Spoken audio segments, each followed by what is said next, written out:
welcome back to ONYX Pages. This is a video where I'm going to be telling you about the Kwanzaa Reflect-a-thon and how you can participate throughout 2026, okay?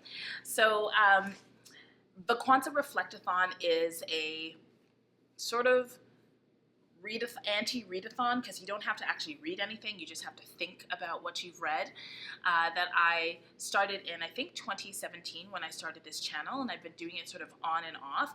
I want to shout out people, not specifically, but I would encourage you to just Google like Kwanzaa-thon, Kwanzaa Reflect-a-thon, Kwanzaa. There are a couple of people who are doing Kwanzaa on booktube this year, and I think that because Kwanzaa is an African-American celebration that is designed to have you reflecting on 7 like socioeconomic principles, it actually lends itself really well to reading with purpose and to booktube. And so I created the Kwanzaa Reflect-a-thon to encourage people to think about what they're reading and to read with purpose. And I'm glad to see that other booktubers are drawing from the principles as well. So what I'm going to do in this hopefully very short video is introduce you to the 7 prompts for the Kwanzaa Reflect-a-thon. And all you've got to do is think about the books that you've read in the past year, or if you want to do it in a future forward way, think about the books that you want to read in 2026 and see if they fall within any of the categories. So you have in front of you I have in front of me, and you have on the camera, books that I've read over 2025. And so I'm going to go through each of the prompts and just point out some books that might fall within the prompts. And then my 2026 Kwanzaa Reflect-a-thon will be on the story graph as a challenge. So the first principle of Kwanzaa is Umoja, or unity.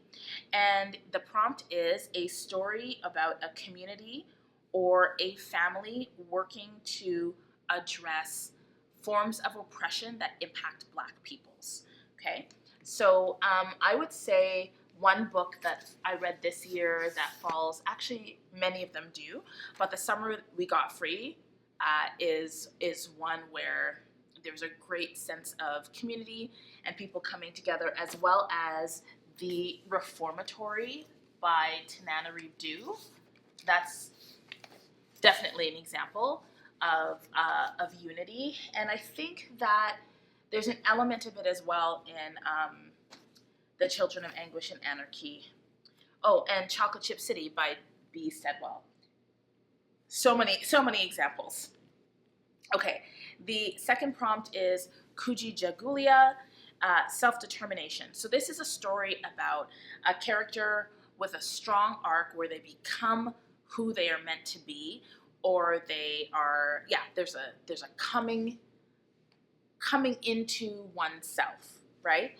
The book that I'm reading right now that I haven't finished but will finish today, Black Girl Unlimited by Echo Brown, is an example of self-determination and Kujichagulia for sure.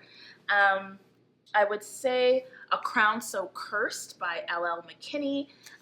The main character, Allison, definitely has to find her way and come into herself and her own magic. So I would say that is an example. And another one is Lone Women. Adelaide Henry, the protagonist in this story, has to deal with a burden and then reconcile her life choices, and self-determination, Kujichagulia, is definitely all over this book. Okay, so prompt number 3 is Ujima, Collective Work and Responsibility, a book in which the community gets stronger through interdependence.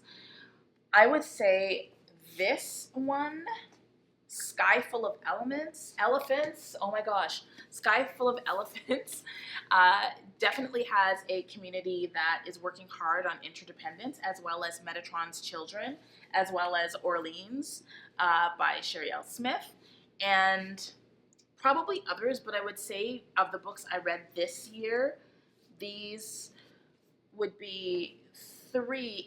Also, Chocolate Chip City, there is definitely an element of collective work and responsibility in order to uplift all of us. Okay, and then we have the fourth Oh, this is interesting. The fourth principle of Kwanzaa is Ujamaa, Cooperative Economics, a book in which a group of people learn to share resources. Okay, similar to the last one actually. Sky Full of Elephants, Metatron's Children, sharing.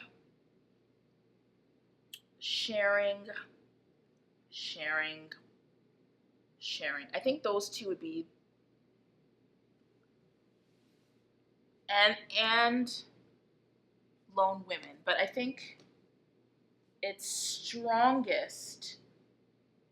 Actually, there's a short story in The Dirty Computer, the memory librarian, Janelle Monáe, that would fall into that category as well, like living collectively in resistance, for sure.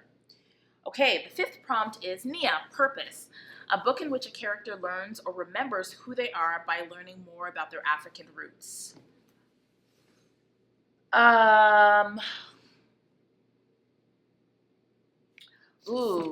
Skin by Evie Zaboy.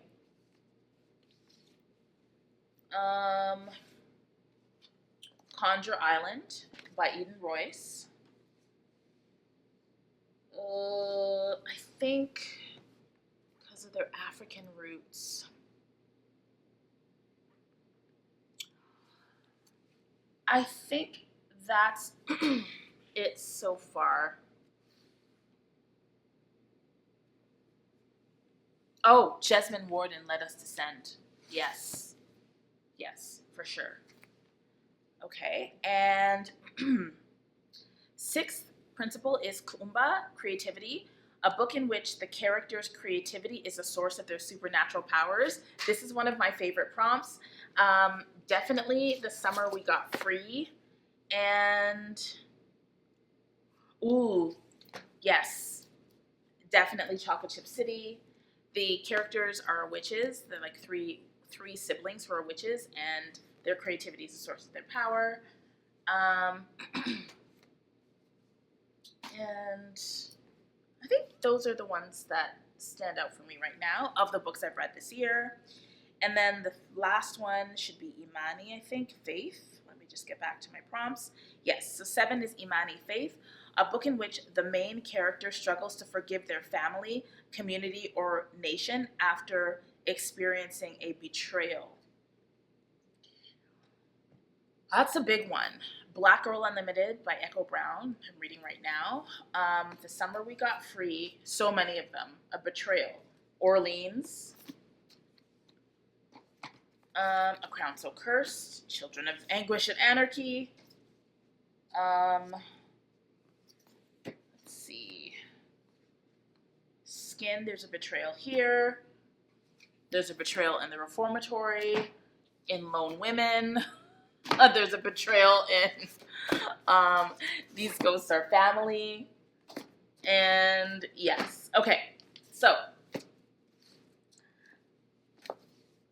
those are the 7 prompts. That's a bit chaotic, but those are the 7 prompts connected with the 7 principles of Kwanzaa. So what you can do, so in the description, I will have all the prompts listed below, and I will also have on the story graph a 2026 Kwanzaa Reflect-a-thon like challenge, so you can sign up there and you can list the books as you read them and use it as a bit of a guide for your reading in 2026. The whole point of this is to read with purpose and to think about how, like what we need to do collectively in order to uplift the experiences of Black folks.